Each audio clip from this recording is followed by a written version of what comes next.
on. First of all, man, shout out my man Spears holding it down for the big fellas out there. I appreciate you holding it down for me.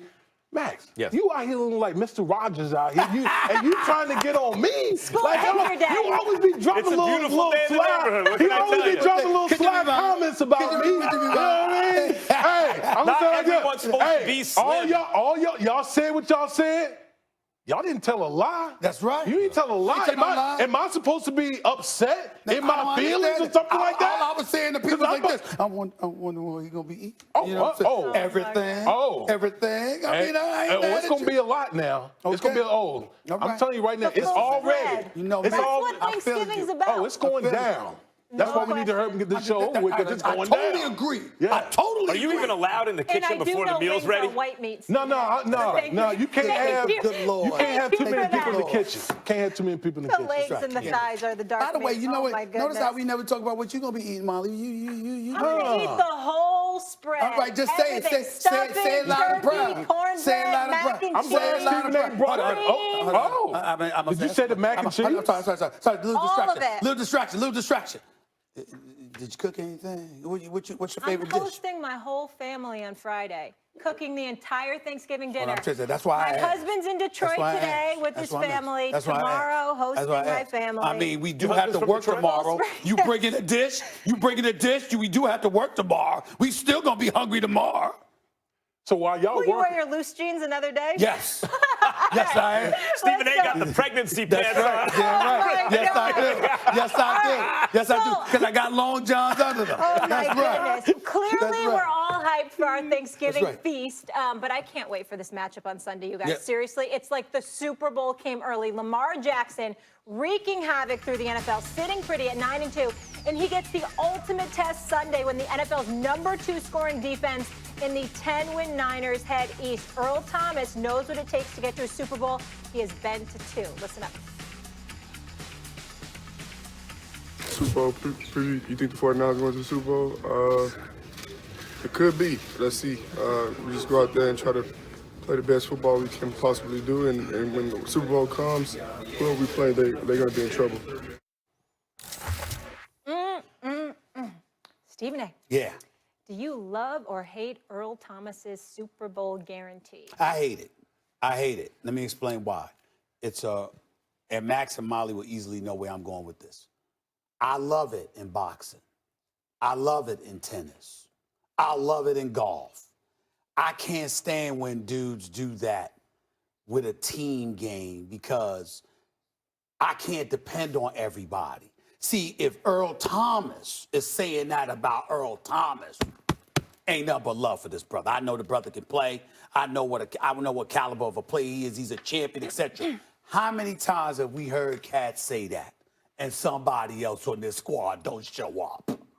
It bothers the hell out of me. It makes me nervous because those kind of things happen all the time. I don't mind it in any sport where you get to directly determine the outcome. But there's defense, there's offense, there's special teams. I don't even mind you speaking just for the defense. My problem is that when you ain't even on you ain't even a part of 2 other units, you got to sit there and spectate and hope and pray that somebody else comes through. I know it's believing in your team, and I get that. But it always makes me nervous when a player in a team sport like this talks about what his team is going to do from a guaranteed fashion. You just can't do it because there's too much room for error. I believe in Earl Thomas. I believe in Lamar Jackson. I believe in the Ravens collectively. I do. But I'm just saying, there's too many possibilities for that to go wrong. I understand what you're saying, but I love it. Mm-hmm. What I see from this Ravens team is that kind of confidence and belief in each other. I don't think this is like I'm putting everyone out on a limb. You see Mark Ingram get up at the press conferences, come and see me, right? That's the MVP. And he was saying MVP when, like, I still had Russell Wilson ahead of him. but these guys like playing for each other. You shouted out Marcus Spears, right? Like he had your back. You know, big men It's stick like in together. line with their brand. No Yeah. And the I agree with 250 you. plus pound club.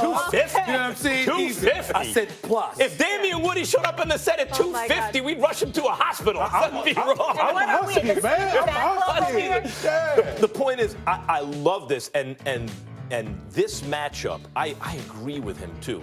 This matchup reminds me of, you know, Lamar Jackson's compared to Mike Vick a lot because Vick was also the fastest guy on the field, and people forget, in 02, they didn't lose for about 8 or 9 weeks in a row.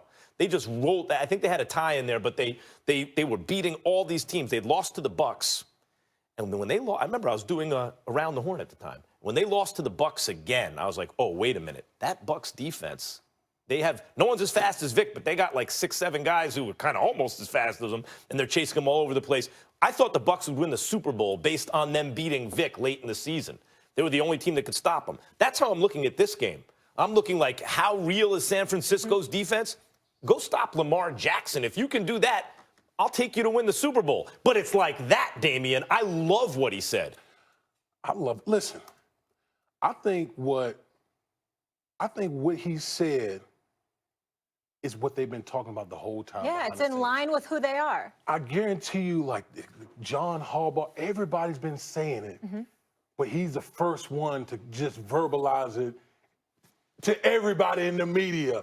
And my thing has always been, okay, you say it, so then we just got to make it. We got, as a teammate, if you put it out there, I'm like, okay, my dog Earl Thomas said it, so let's strap it up and let's go make it happen, because the way that the Baltimore Ravens are playing now, the swagger that these guys are playing, I mean, they haven't punted in over almost 2 months. Like with something crazy. Let me stop you right there. What's that?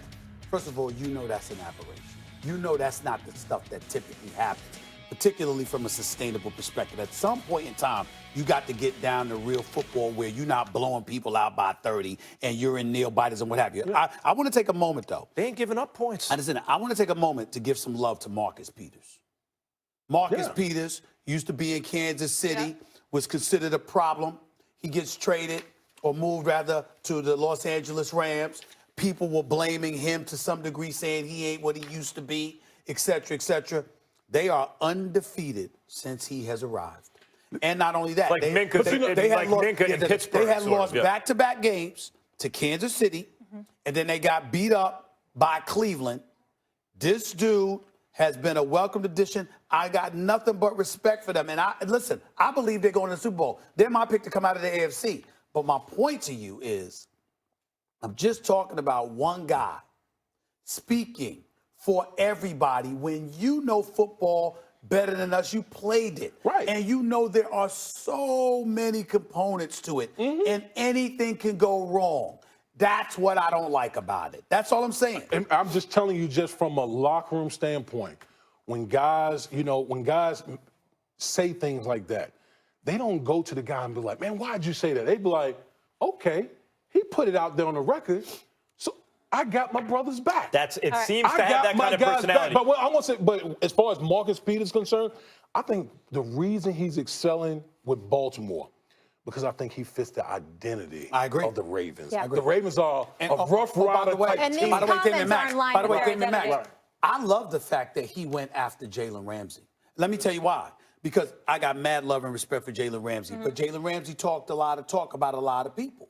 And so then when Marcus Peters get moved, not that he talked junk about Marcus Peters, but what I'm saying is you moved Marcus Peters to get Jalen Ramsey. You ultimately going to pay him. You're going to make an investment in him you don't believe you should make in Marcus Peters. And Marcus Peters is going to Baltimore. They come into Los Angeles. They don't beat you. They beat your living you know what. It was weird that they... And he gave Jalen Ramsey a taste of his own medicine to some degree. And I think Jalen Ramsey will respond. But it's weird that they brought Jalen Ramsey and keep Peters and have like a better secondary.